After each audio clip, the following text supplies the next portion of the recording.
There's been a few changes in venture capital.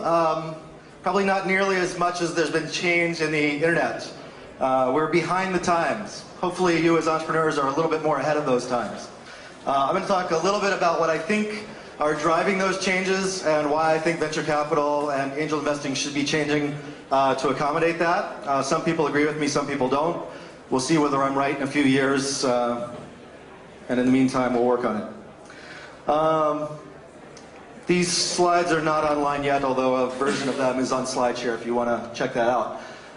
So I heard a little bit about the previous panel, and a common refrain from a lot of investors is that you have to be going after billion-dollar markets.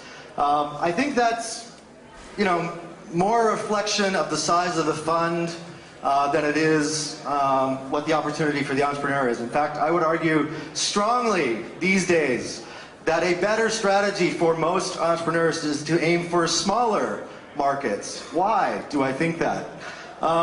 So small is fucking beautiful, baby. Small is not bad. As a man who's 5'8.5" with a long haircut, some days I have to believe that. There are other examples of small is beautiful, specifically from sports. Ichiro Suzuki and Steve Nash are two of my fans. I don't think Lady Gaga is all that tall, but she certainly powers it out.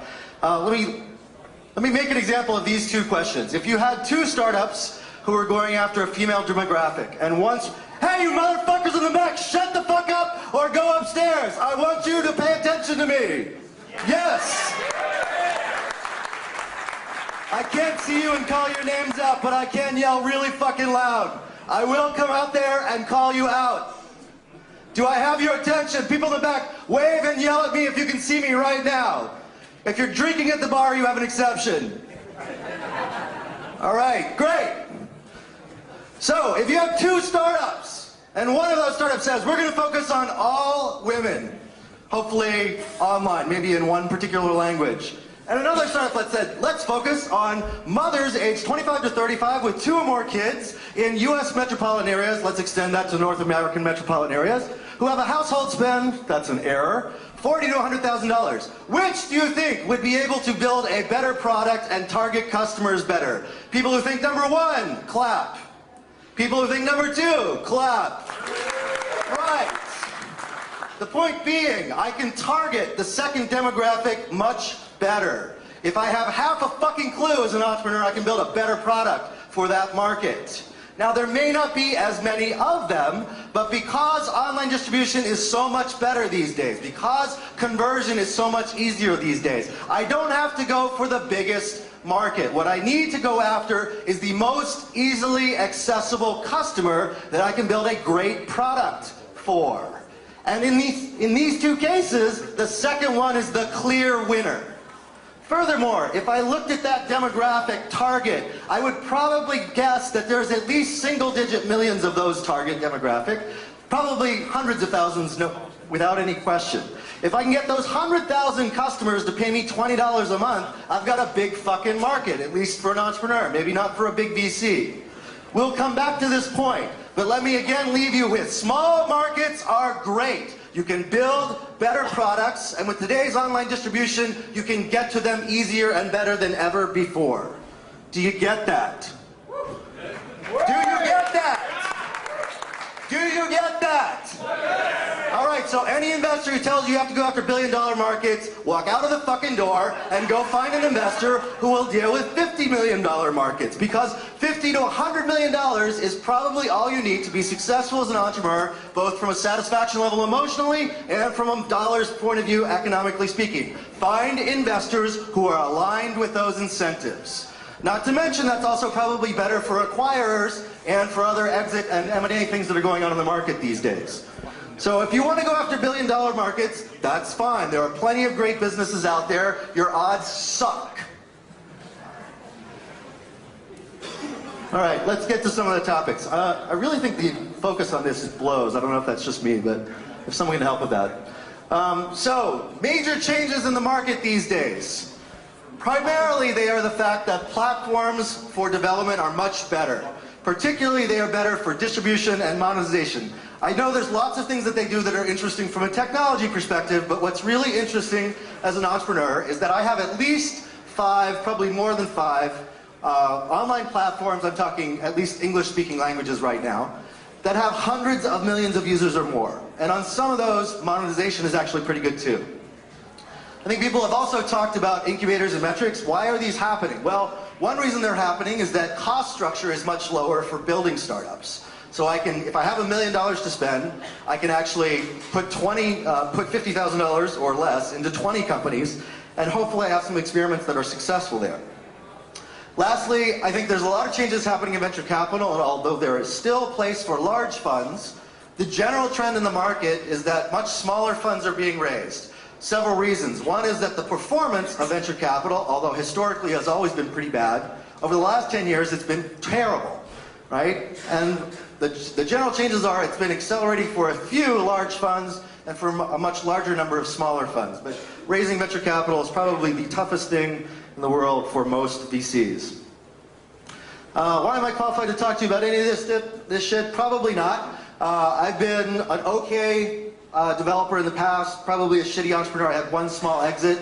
I was a pretty decent marketer at PayPal. I did some work for Mint and a few other places. For the last 5 or 6 years, I've been an investor, both for my own angel investing at Founders Fund and now at 500 Startups. For maybe 3 of those years, I was paying attention. If you haven't heard of 500 Startups by now, you weren't listening to me heckling from the back of the room. What are we doing? We are doing a seed fund, generally investing at $50,000 to $100,000 or so. We are also running an accelerator program that's a physical space in Silicon Valley, in downtown Mountain View. We're running about 3 programs a year for maybe 10 to 15 startups per program. We have done over 100 investments since last summer. We're at about 108 right now. Some of the companies I've mentioned, we've invested in are up there. We've invested in 2 Canadian companies, Rewardly and Social Story. Yay, yay Canada. Yeah, so some things that I think are interesting. There's a book called The Mating Mind and another book called Spent by Jeffrey Miller. These are largely books about human psychology. Why am I bringing those up for you who are internet entrepreneurs? Because most of what you're doing is psychology, or most of what you should be doing is psychology. You are selling something online. You're trying to engage with users. You're trying to solve their problems, meet their desires. Most of the things that are going through their head are not going to be based on code and features. They're going to be based on a dream, an image, a promise, a pain, something that's pissing them off, something that's driving them crazy. They want to get laid, they want to get some money, they want to make sure their kids are happy and safe, they want to protect themselves from other people who might come after them. These are the things which drive us. Fear, sex, power, money. They're very basic human desires. They have not changed for hundreds of thousands of years, likely millions of years. The internet is not going to change that. It might actually enhance or provide solutions to some of those fears or problems. But the communication that you do over the internet is done in pictures and in text and communicates emotionally to people who have desires. Let me say that again. If you are an internet entrepreneur, your primary job is to communicate successfully to your customers through the use of images and text, emotionally, psychologically, and powerfully. It's not to build code. That's a means to an end. So these books talk about the concept of evolutionary biology and evolutionary psychology applied to consumer marketing. They're fascinating. Highly recommend them. 2 other books, Influence, Psychology, Persuasion by Cialdini. This is a classic. And another one, Understanding Comics by Scott Mcclure. Again, talks about the use of images and text, largely static in sequence, and how they impact human psychology. Is there some water or something that I can get? Can someone grab me a glass of water, if that's possible? So I talked about platforms.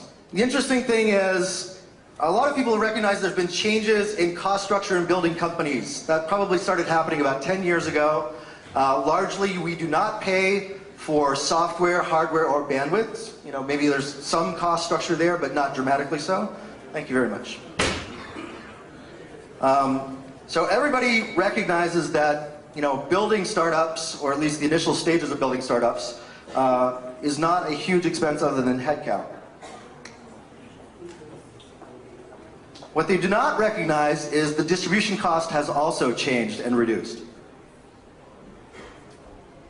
This is meaningful.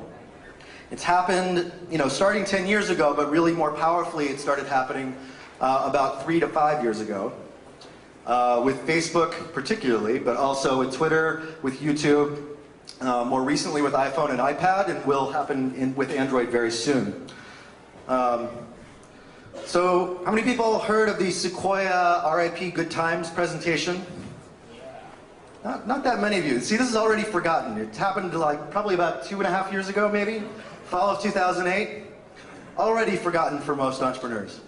So that particular presentation predicted the end of venture capital as we know it and accessibility of funding, not likely within the next 5 years. Some people have said 15 years. That presentation was pretty wrong. Within maybe a year, most of that market had come back. What they were talking to is they were talking to their Series B companies that were spending a lot of capital, that were not break even, and they said, basically, fire a good bit of your staff, pull down your expenses, there may be a lack of capital available. This was a reaction to financial markets crashing, largely due to the real estate and housing crisis in September 2008, roughly speaking. They were reacting to this because they thought it was a repeat of 2000 and 2001. It was not. And even though those financial crises were hard and impacted the venture capital industry, what was happening in the internet industry? More people online, all over the world, more people online in developed markets, young and old, more people spending money online, lower cost structure for building those products, lower cost structure for acquiring those customers. Nothing was bad about any of those things. In the last 5 years, it's been a fucking straight line going up for internet entrepreneurs' opportunities. Macroeconomic picture is fucking magnificent. It has never been better.